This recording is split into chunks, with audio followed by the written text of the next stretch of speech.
পেটের মধ্যে হাত ঢুকে যায়, দেখেন পেটটাকে নরম রাখেন, হাত ঢুকছে, ওকে ঠিক আছে। এবার হাত মুষ্টিবদ্ধ করে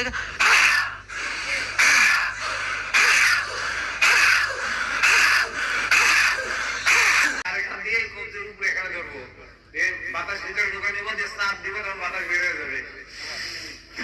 এখানে কথা হচ্ছে যাদের এই অপারেশন আছে বা সিজারের রোগী তারা এটা করবেন না, জামাটা শেষ।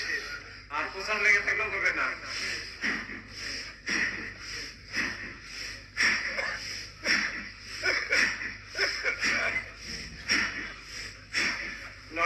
আমরা দিব, পেট নরম করেন, শক্ত করেন, হ্যাঁ এই যে এইখানে এই এই এই লিভারে আপনি আপনারটা আপনি দিবেন, আর প্রথমে ধীরে ধীরে দিবেন, হ্যাঁ এই এই হ্যাঁ হ্যাঁ ধীরে ধীরে, পরে ধীরে ঢুকাই যাবে। যারা বসে আছে তাদের পেটটা নরম আছে,